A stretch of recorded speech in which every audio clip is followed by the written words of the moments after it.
DJ LeRoy. NightWatchman. How are you doing, buddy? I'm good. How are you? Good, good. So, NightWatchman, do tell me that were you watching the DNC last week or what? Absolutely. And just give me one highlight of that week. Oh, there were too many highlights. Come on, NightWatchman. Give me one. Come on. Okay, let's see. I loved Obama when he talked about crowd sizes, and he did this kind of. No, you did. So, NightWatchman, are you telling me that was maybe triggering someone? There were many triggering events during that particular 4 days. So I think it was triggering when Kamala Harris had like 15,000 people in Chicago and another 15,000 people in Wisconsin at the same place that he had his convention. So all the triggering moments. Well, NightWatchman, you know what? If there's one thing that also was discussed at the convention was health, right? Mm-hmm. That was certainly one of the platforms. One of the things that was not necessarily discussed, which is a real thing, is teen health. What do you think? Mm-hmm. So I take it. We're going to discuss it because we're going to pick up where they left off. That's right. Well, then, you know what? We let's get it popping with a person who's returning to Soul Last Primetime, and that could only be Ziyah Myers. Bring her out. Come on. Yay! Hi, I'm back. Yes, you did. Welcome. Yes, you are. See, didn't we say that we would also invite her to the cookout? Didn't we say that? Yes, y'all did. and then you left town. Yeah, because she was probably at the DNC as well. Who knew? Shoot. Well, NightWatchman, of course. Remember, it wasn't in the West Coast where our next guest is hailing from, but what they call the Midwest. So it can only be Arielsela Holdbrook-Smith. Bring her out. Yes. Welcome. Hi, everyone. All right. How are you? And NightWatchman, we're not giving her a pass because remember, she's only been in New York City 5 years only. We might give her a pass. Depending. Go ahead. What you gonna say? We'll wait to the end of the show. I think she could earn some extra points. We might give her 5 years credit depending on the level of information she shares. So. Okay, all right. That Ziyah, let's get it popping. Do tell us about you and also the program that you're behind. So I'm Ziyah. I'm a health educator for Community Healthcare Network's Teens PACT. PACT stands for Positive Actions and Choices for Teens.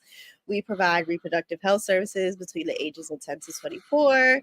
Some of them include STI testing and counseling, HIV testing and counseling, and so much more. You can find out information about us on our Instagram, our TikTok at Teens PACT. It is TEENSPACT. We also go into schools and we do our More Than Just Sex curriculum, where you talk about things like sex and media, peer pressure, consent, a plethora of things that a lot of the youth are willing to know about, and a lot of our content that we have for social media campaigns are made by teens for teens. Beautiful. And Arielsela, do tell me about this particular relationship and partnership that you have with that particular initiative. And then also tell me about the CUNY School of Public Health or the Harlem Health Initiative. Okay, well, I can do it all in one. Yay! And it all comes together. Okay. So the Harlem Health Initiative is kind of like the community engagement arm of the CUNY School of Public Health and Health Policy. Now, the CUNY Graduate School of Public Health and Health Policy is the only public school of public health in New York City, right? So we have a particular responsibility to the community as a public institution of public health. And that is to not just be a university that's situated in the community, but to be a part of the fabric of the community, right? And so part of that is the Harlem Health Initiative, but also the Health Equity and Literacy Program, which really seeks to provide the technical assistance and capacity building to our community organizations to give them the support that they need in their initiatives. And particularly with Teens PACT, you know, it follows that as an educational institution, we should be supporting the education from even earlier years than just your graduate education. And so supporting the youth in their initiatives, but also supporting their ability to build the skills to advocate in their communities, to be knowledgeable about health issues. So that's where the health literacy comes in. And in coordinating with Teens PACT, we found an opportunity to collaborate and to co-design. Now, Teens PACT has been doing this for years. So they're really the experts on youth engagement and youth education. We're providing the support, the space, the necessary resources if there's anything that they need, and really just making sure that they have what they need to be able to support the youth of our community. I'm loving this. And NightWatchman, because we know Deborah Levine, we know her well. We've had a number of discussions with her, even on the the legalization and understanding of cannabis. But Arielsela, I'm like, wow, you come from the West Coast and knowing about, of course, the community of Harlem and how important engagements are. So I do remember that, Ziyah, you did mention that you guys are originally from BK. Is that correct? Yes. So I'm from Brooklyn, but for Teens PACT has two different cohorts, but they work together. So we have an uptown group, which is our students are based in Harlem, the Bronx, basically like Manhattan and the Bronx area. And then we have Brooklyn. So when I was a teenager as a peer, I was part of the Brooklyn site, which consists of mostly Brooklyn. So yeah. I love it. So NightWatchman, your thoughts, my good brother. So Ziyah, so you actually came through the program and now are working in the program. That's a great perspective. So tell us, what are the biggest challenges that you see teens have when it comes to health these days? I'll say that I've realized, speaking on behalf of our teens, is that they have noticed that a lot of their peers are not knowledgeable of the amount of resources that they can receive in New York City, as well as understanding some of the things that they can do within the community. So lately, with the CUNY Graduate School of Public Health, we've been able to meet certain government officials that are able to educate them on the ways in which they can still participate in elections, they can participate in helping their community, they can help doing certain things without having to just be 18 years old. As we know, when you turn 18, typically you can vote. You can do so many things. So currently they've been learning how to advocate for themselves as a youth without letting the age requirement hinder them, which has always been a barrier. Absolutely. So Arielsela, one of the things that I certainly do notice that we know with the war on drugs, right? That we have all these young men and women, typically of color, incarcerated. But now it seems as if we've done a little shift here, that there is compassion for drug use, in the larger context of society. Is that something that, let's say, the Harlem Health Initiative, your engagement, deals with and helps to advocate for our communities? Yes, for sure. So we have the Cannabis Equity Collaborative, which I think you started to speak on a little bit earlier. But the perspective that we're coming from is one of providing education, providing the science behind things, providing the public health knowledge, but definitely extending compassion and a thoughtfulness and a mindfulness to it as well. Because we do know that our communities have been over-policed. We do know that there's been a disproportionate impact of the war on drugs in our communities. And that's something that we want to be mindful of. So we have conversations, we do webinars, public health 101s, about cannabis equity and what that means, what that looks like, especially in the context of legalization and the ongoing shift in the legalization conversation. And, you know, that's its own podcast, really. But we do try to come from a perspective of understanding the social implications of the war on drugs, and then what we can do to support our communities, especially when we think about things like expungement, or we think about things like access to housing, what that means for you, or even workforce development, what that could look like. So absolutely, those are definitely conversations that we're having and trying to contribute to, but also working directly with the community, especially the community boards, on how we can move forward. Okay, beautiful. Oh, you know what? Funny enough, I want to stay on that note, because you, of course, coming from the West Coast, you guys were one of the first or early ones to have recreational. How has that equity part rolled out for you guys there? You know, I say it's still in the works. Oh.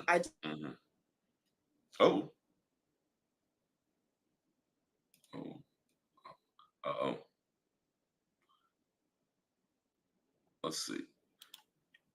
NightWatchman, you there? Yeah, I'm here. We're here. Okay, and you do, Ziyah? Yeah, I'm here. Okay, then you know what? When she comes back, we'll pick up on that. I think it went out for a second.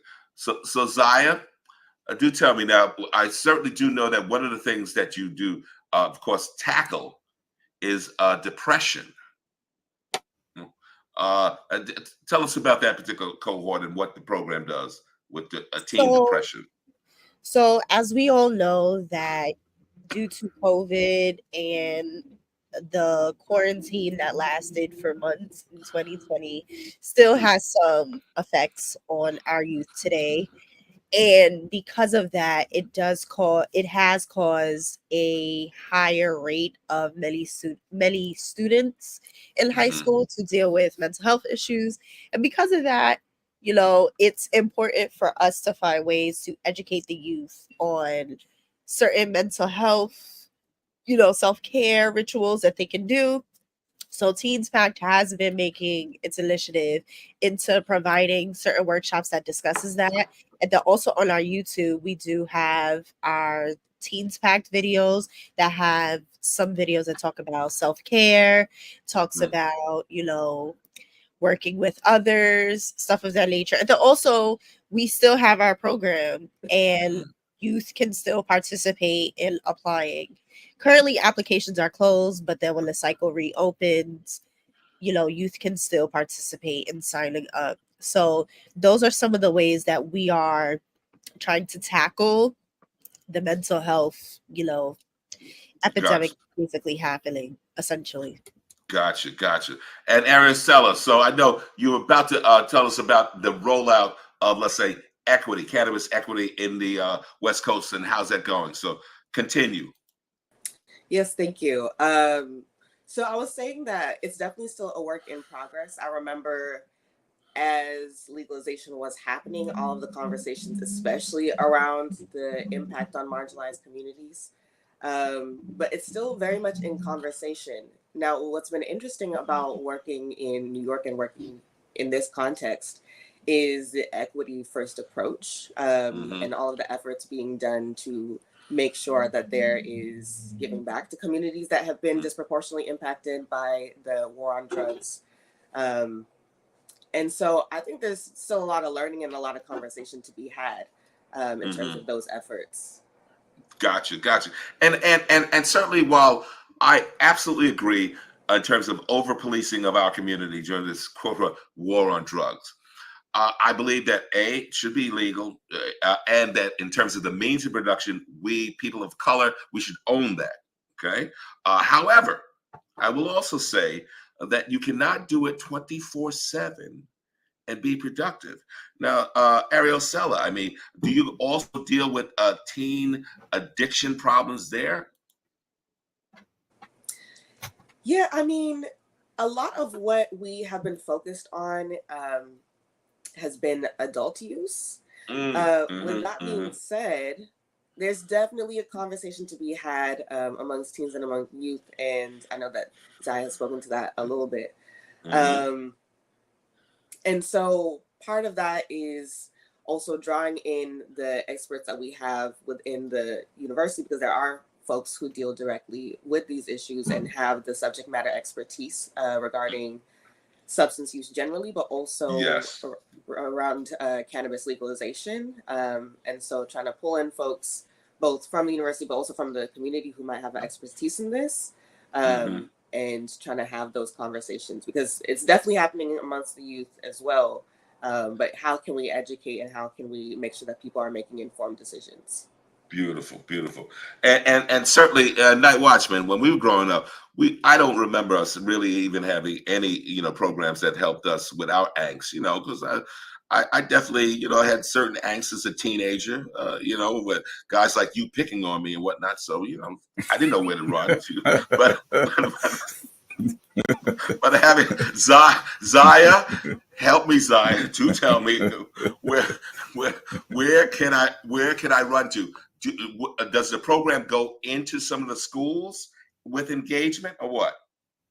So yes, we do teach in some schools. We teach in some schools in Harlem. We teach in some schools in the Bronx, and we teach in some schools in Brooklyn. And we have a curriculum that's called Be Proud, Be Responsible, which basically highlights HIV risk.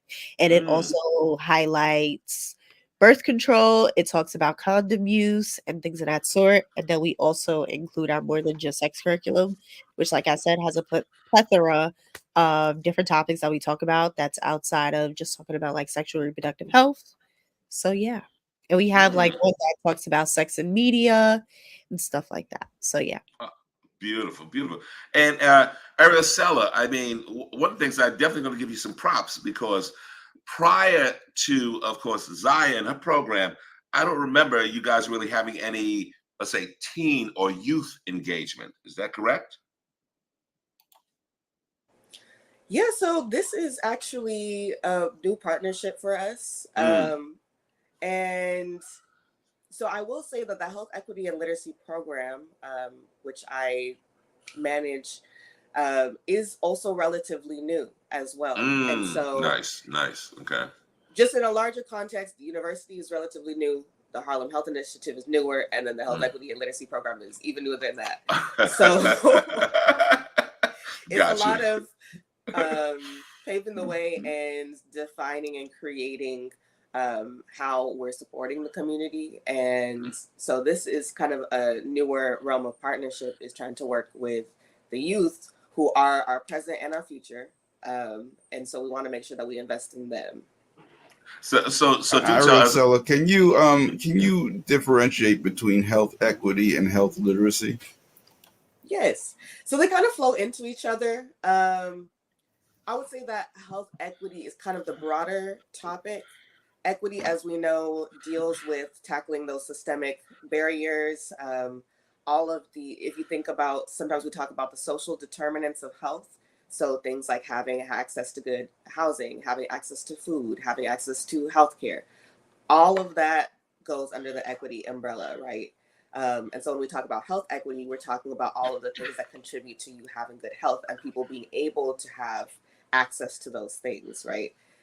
Part of accessing good health is knowing how to talk about health, knowing about different things that impact you as an individual, but also impact your community. And so that's where the health literacy part comes in. So if we think about literacy, like we could even think about being able to comprehend the health information you're given, or being able to understand when you're talking with your doctor about different things, that you understand what's going on, but also that you understand how you move through the healthcare system. But healthcare literacy is not just about the healthcare system, and health equity is not just about the healthcare system. It's about all of the different things that contribute to our health. So in the context of Teens PACT, we've been having conversations around like environmental health. There's been conversations around sexual and reproductive health. I'm sure Ziyah could tell you all about this, but it's a range of different topics, because all of those contribute to our holistic well-being. Well, you know what, Arielsela, I definitely have to give you some props here. West Coast Then in Harlem, what did you know about the community of Harlem before you came? I know about the Harlem Renaissance. Oh, I knew. No, that's good. That's good. I knew Yes, about the indeed. culture. I knew about Tiana Taylor. No, I the Apollo. Wow. Like it's a cultural cornerstone. It's hard to not know Nice. about Harlem. Yes. But I feel like I got to know more about the people of Harlem, really actually spending more time there. So it's been a lot of learning. I don't assume that I know anything. I let people tell me, and I just learn from the folks. So. Well, you know what? Okay, so NightWatchman, of course, he always claims Harlem. He does claim. Stop it! Stop it! Yeah, Stop I'm it! going there. I'm going Stop there. it. Okay. Get back to the Bronx, okay? Yes, that's You right. got no Remember, claims here. this is not Wakanda. It's the BX all day. That's right. So Ziyah, do tell us in terms of some of these particular aspects of health that you're tackling or addressing with the youth. Where would you say the largest cohort is dealing with mental? Is it dealing with reproductive or substance? I will say for the most part, for Teens PACT, we typically tackle sexual reproductive health, but we're also going into what Arielsela just mentioned about environmental health. So we also were working with the Human Impact Institute, in which they were having us all throughout New York City, going to different places to talk about environmental health. So some of our youth were going to Governor's Island, where they were learning about soil and the benefits of soil. We had youth that were helping out at a farmer's market and helping and meeting people that, actively go to these farmers markets. We also had some of our youth planting and helping with planting trees and learning about the history of Manhattan in terms of, in terms of the environment, and also just in terms of, what it looks like in a few years, especially as a lot of buildings are being created and are being built. And because of that, it is impacting our environment. And they were also learning the impacts about asthma and how the environment can deeply impact asthma, and people can actually have asthma due to the environment. So wow, excellent, yes. excellent. And I guess Night Watchman, we did of course have on one of our segments the Weill Cornell Medical Center and their particular initiative, the Cool Trees. And do tell us, Arielsela, in terms of, let's say, tree planting, is that a good thing for a community like Harlem? Yes, we love a good trees are great for helping us breathe better. Having green spaces is really important. Spaces that people can just hang out, enjoy the community. Especially, we've been having those heat waves, right? Yes. Having shade. Listen, a little tree canopy could do something for you. If we're talking about heat exhaustion, even. So it's really helpful to have trees in our community. Well, one of the things, and Night Watchman, we got to make sure that we at least do this connection between CUNY and Cornell in terms of tree planting. What do you think, man? What's the connection? What's the connection? You just heard health right there. What do you mean? What's the connection? You know. So you already made the connection. So no, we have to do what we do. We have to join them. Okay, that's what I'm talking about. Okay. All right. Thank you. So do tell me, and Ziyah, you did mention that the cohort is now closed. When will it open again? So usually it opens in the spring around April, May. So for any youth that would like to participate in being a part of the program, they can be on the lookout. Hey, it may be earlier, but typically it is during May, like April, May. So yeah. Gotcha. So how often do you meet with your cohorts? We usually meet with them Monday to Thursday, all year round. Monday to Thursday. So, and then sometimes we work with the community and we go out and we table and we do outreach. So that can happen on the weekends at times, but typically the set time is Monday to Thursday.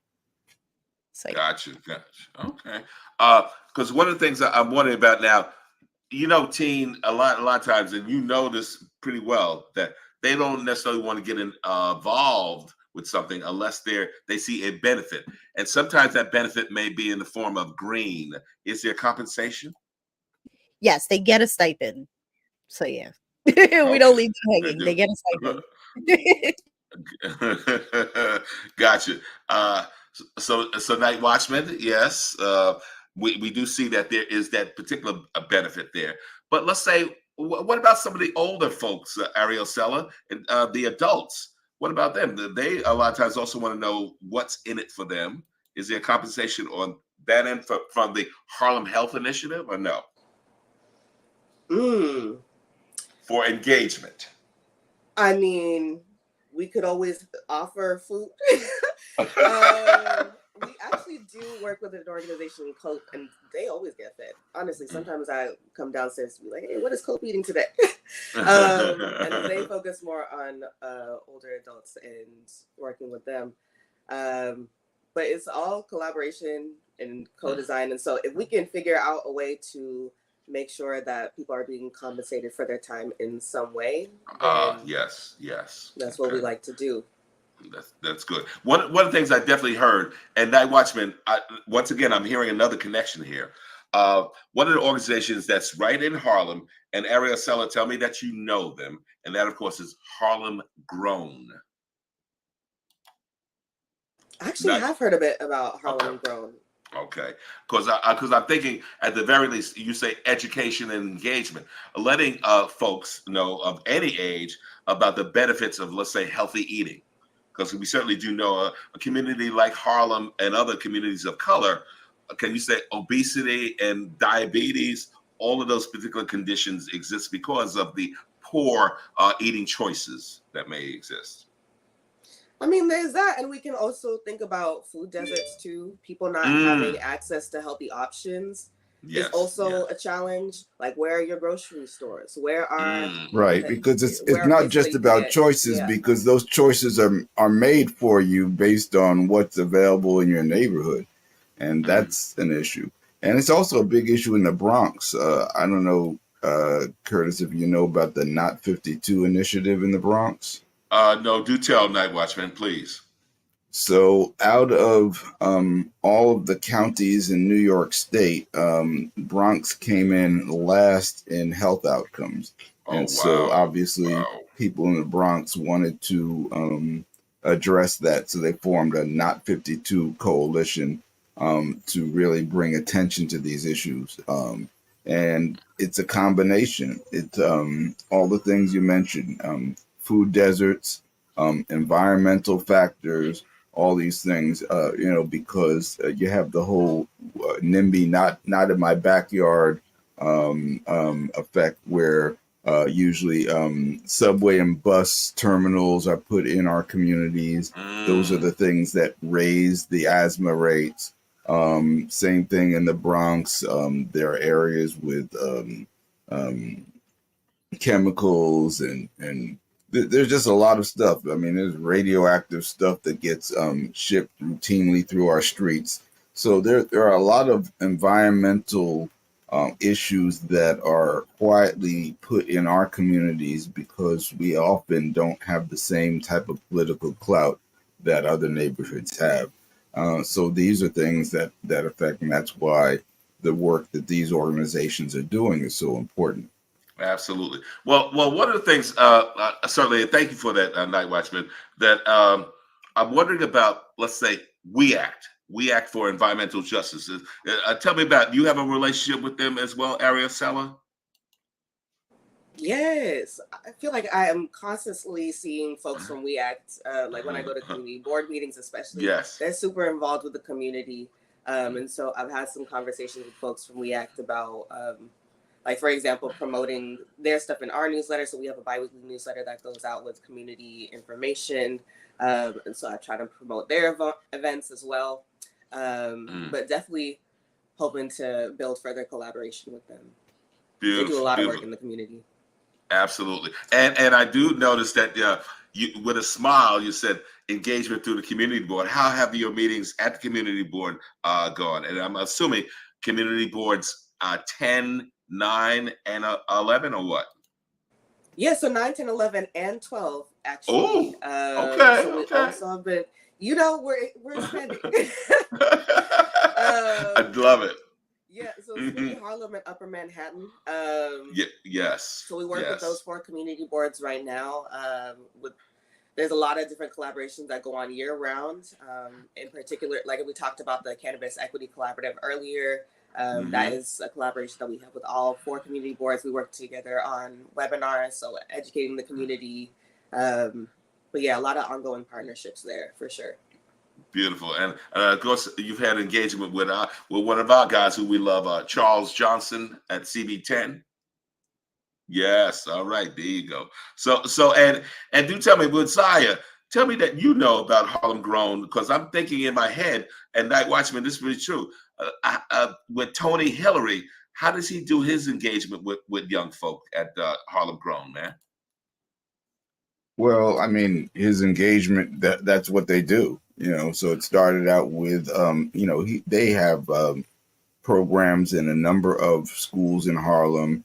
They're running a summer camp right now. They have a mobile kitchen that goes around to show people how to prepare fresh food. Wow. So there is a lot going on at Harlem Grown, certainly.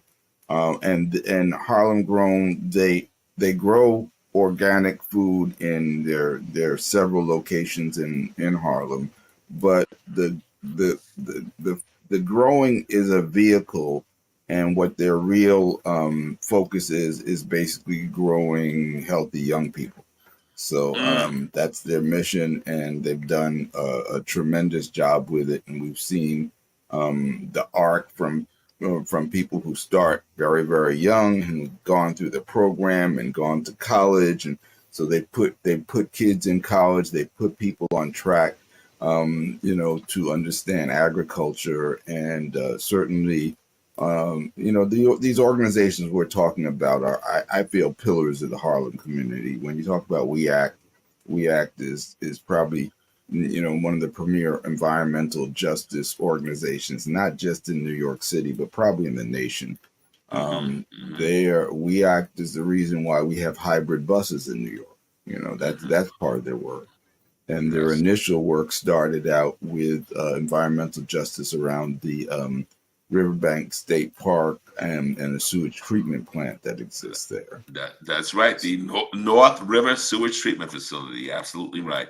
And you know what? I got to say this, Ziyah, with Harlem Grown, is there any engagement? And if not, we're going to make sure that happens in terms of learning about horticulture, learning about growing fresh food and vegetables.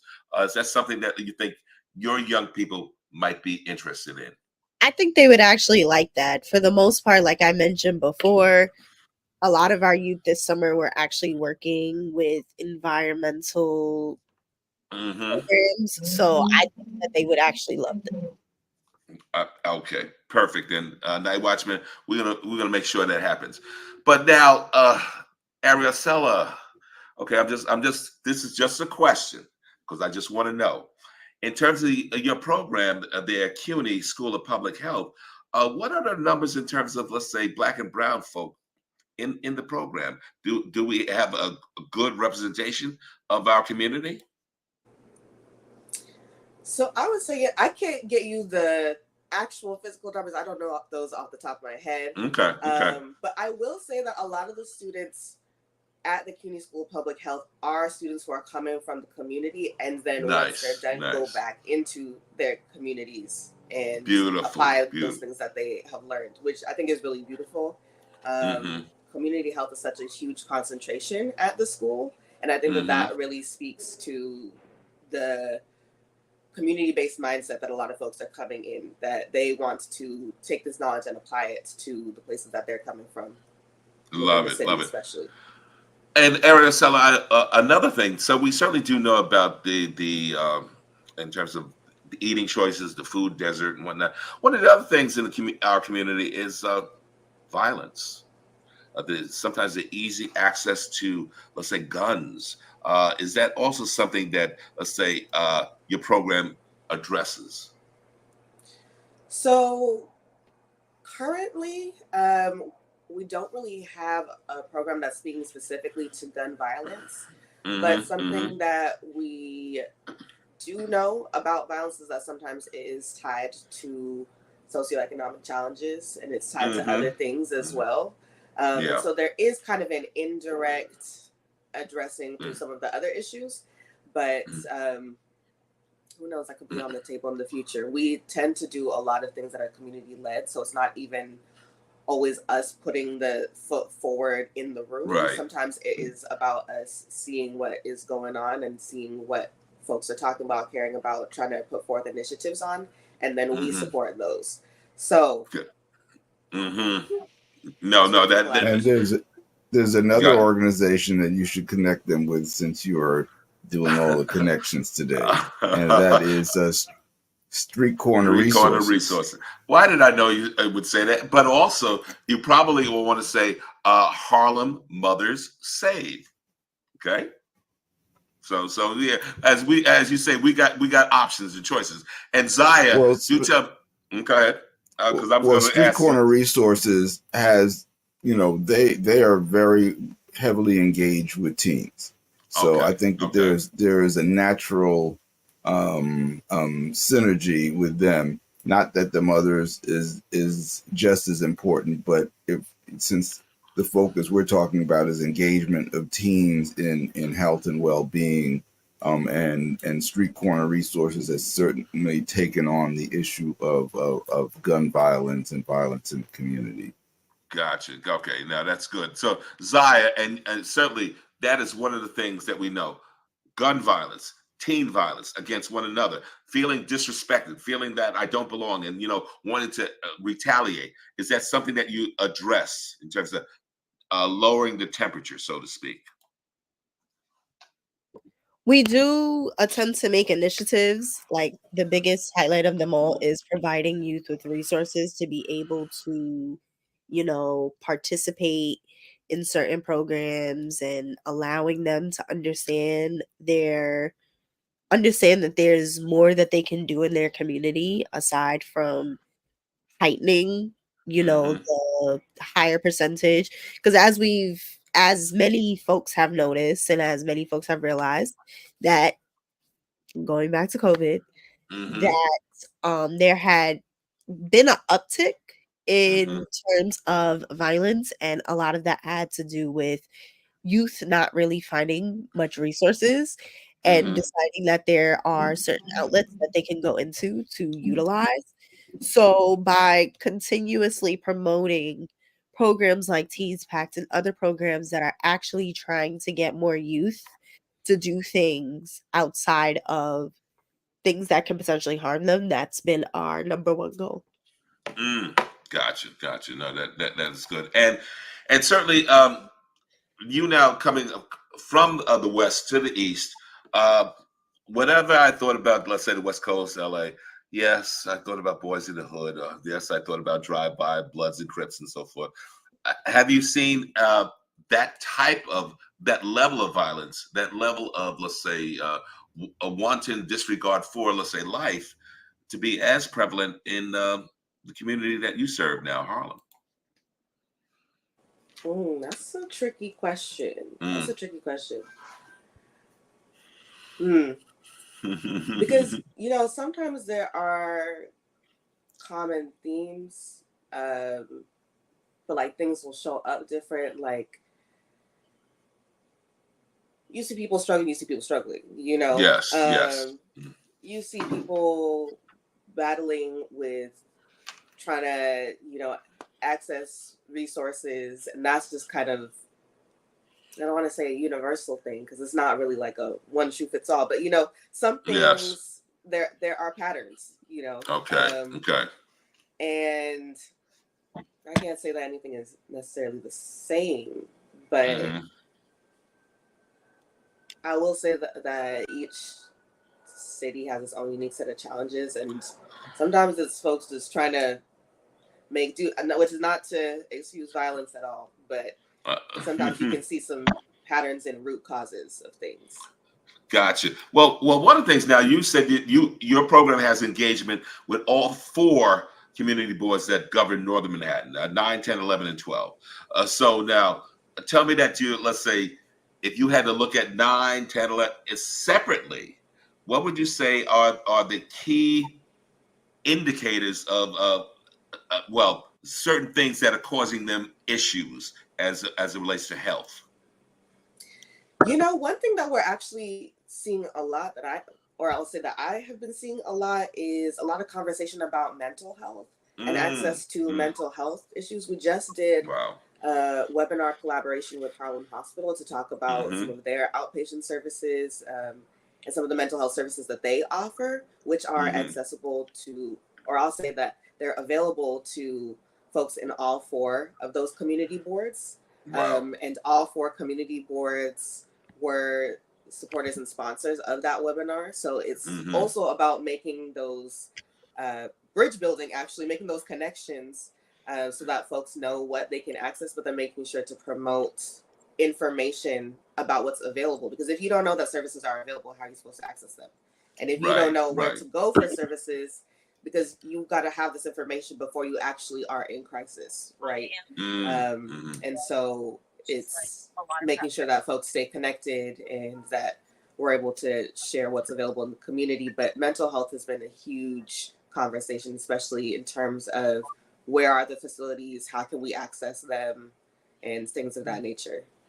Yeah, and do tell me about, because I'm thinking about your location there at 55 West, right? Is there an actual, let's say, are there services, a clinic, for instance, there at that particular location? At the CUNY school? Yes. Or is it just an academic center, just for teaching? Largely for teaching. We don't really do direct service per se. Okay. At the Harlem Health Initiative, we connect people to services because Gotcha. we got a lot of friends, so we can connect you to somebody. Gotcha. But we will host educational events. We'll host different forums. We'll host folks who want to have a conversation. We're hosting a blood drive, so that's something. Okay. But yeah. Gotcha. Not so much direct service. Okay. With Ziyah, and any direct services provided to the young people?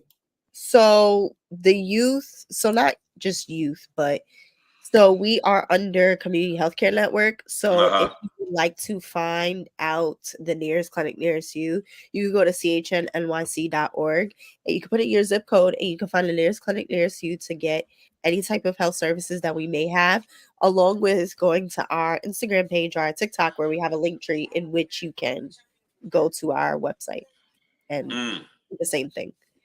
Gotcha. All right. Well, NightWatchman, what you got for me, man? Nothing. So, ladies, just so you know, this is literally the first time that he's like, he has nothing to say, and not even getting on me. I'm surprised. That's not my job. I'm feeling good coming off of the convention. I'm feeling nothing but joy. See, okay. Well, then, yes, then we're going to have a general question about that. So, Arielsela, were you checking out the DNC? And if so, what were some of the high points, especially as it relates to the work that you do in a community like Harlem? What were some of the high points that you may have picked up on? Well, a high point for me was definitely the conversation around hope, and Michelle Obama speaking to bringing hope back. And because I feel like a lot of people have been discouraged in the last couple of years. Like there's always a lot going on, but I think especially with access to media, we're seeing so much that can be discouraging. And so the idea of keeping hope alive, I think, especially when we're thinking about marginalized communities and we're thinking about, like sometimes the conversation is really around like all the things that we're struggling with, or like we have the highest rates of this, we have the highest rates of that. And it can be easy to become discouraged if you're hearing that. Yes. I think especially in public health, sometimes you're talking about these huge systemic things and it's like, oh, what can I do? Or it's just like something that can induce a lot of anxiety, but there's still a lot of hope there. There's like Harlem and Upper Manhattan, such rich cultural areas, right? Yes. And we got to tap into what we have, and we have to keep moving the needle and keep trying to push for well-being in our communities on a holistic level too. And we can't do that if we don't have hope. We can't do that if we can't get together and envision a collective future, right? We have to know that we have a future. We have a present too, for sure. Yes. And we have a past, we know that, but we have to know that we also have a future, and that future has the potential to be very bright. So coming together with that. I'm going to come at you with something. So I was watching it might have been a YouTube, and it was about a black woman who was not going to be at all supporting any of the Democrat candidates because she believed that abortion is is set up to, let's say, kill black life, and that the majority of abortion clinics are in black neighborhoods, whereas fetal reproductive things are actually in white areas. I don't know. Your thoughts on that? Is that true? I have not run the numbers, so I can't say that only you'll find abortion clinics in black areas. But anyway, go ahead. To be honest, I haven't run the numbers on that. I would love to see the data.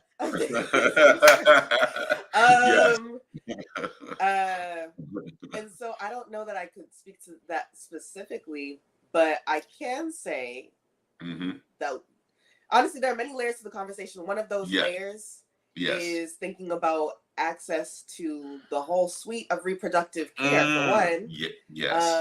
True. And we can include birth control and abortion measures in that. We can also include fertility treatments. Like there's a whole host of things that we could talk about. The CUNY School has our Sexual and Reproductive Justice Hub, which deals primarily with approaching those issues from a reproductive justice framework and being mindful of that movement, and folks like Billy Avery, who have provided so much of the roadmap and so much of the information about how we can really pursue reproductive justice in our communities.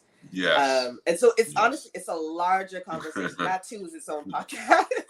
Well, yeah, and there's also the conversation about the treatment of Black and brown women in our medical system, which is that could be a whole nother show. Exactly.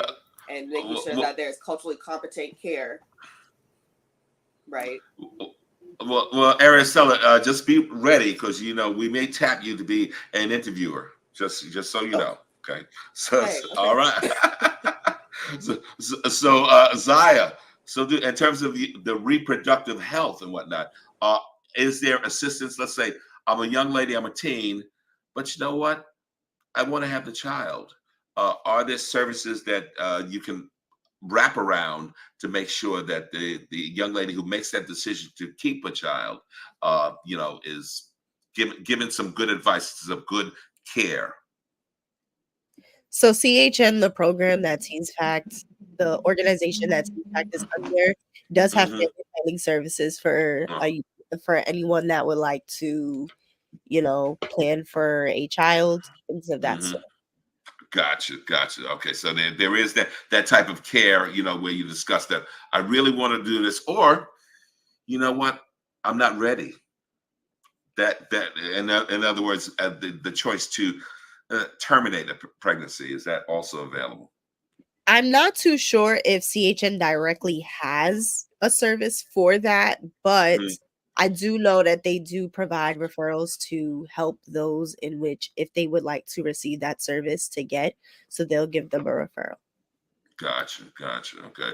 And Arielsela, I mean, in terms of the engagement that you guys have with the Harlem community, are you always looking for expanding your connections, your I guess to have that real holistic approach to stuff?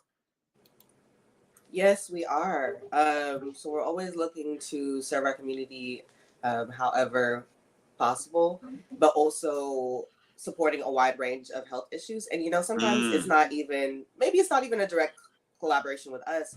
Maybe it's also connecting you to someone else. Like maybe there is alignment across organizations. We don't always got to be involved. Sometimes it is just about making sure that folks who are aligned are able to connect with each other. And so it's all about the bridge building. It's really all about the bridge building. But yes, we are open to collaborations. Gotcha. Well, one of the things I guess I do have to note about this is that with the various community boards that service Northern Manhattan, they have a number of committees that are engaged from youth, education, economic development, climate. Even that seems to be the newest one. There was recently a forum that was held at the Harlem State Office Building to talk about climate and environmental justice. Was there anybody from CUNY that was in attendance? I wasn't sure, but is that something that you guys definitely also focus in on too? Yeah, was that the CB9 meeting?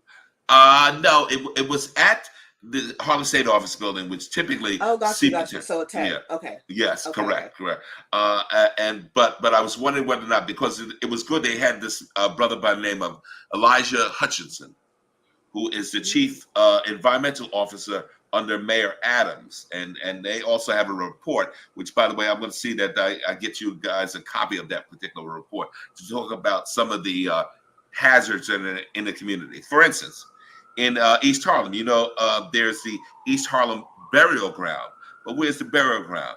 It's over at a bus depot. Another chronic cause of, let's say, asthma and other maladies in our community. You know, if I go over to the west side by that park that's by the pier, we also have another bus terminal. And with that, and NightWatchman knows as well, the high rates of asthma and other chronic maladies in our community. So that's why I think these types of engagements are very, very important, so to speak. So you know what? I'm basically going to say that if someone wants to get in touch with you, how can they do that? Arielsela, do tell. Yes. So the first thing you can do is email us harlemhealth@sph.cuny.edu. And I like to set up chats and have a conversation and just see where there might be some alignment or opportunities to collaborate and support. But yes, we are definitely focused on environmental health issues. We're just running the whole gamut of social determinants, different public health issues. So I love to start with a conversation and see if there's possible collaboration there, and if not with us, then again one of our other partner organizations. So you could start with the email. You can also reach us on Instagram.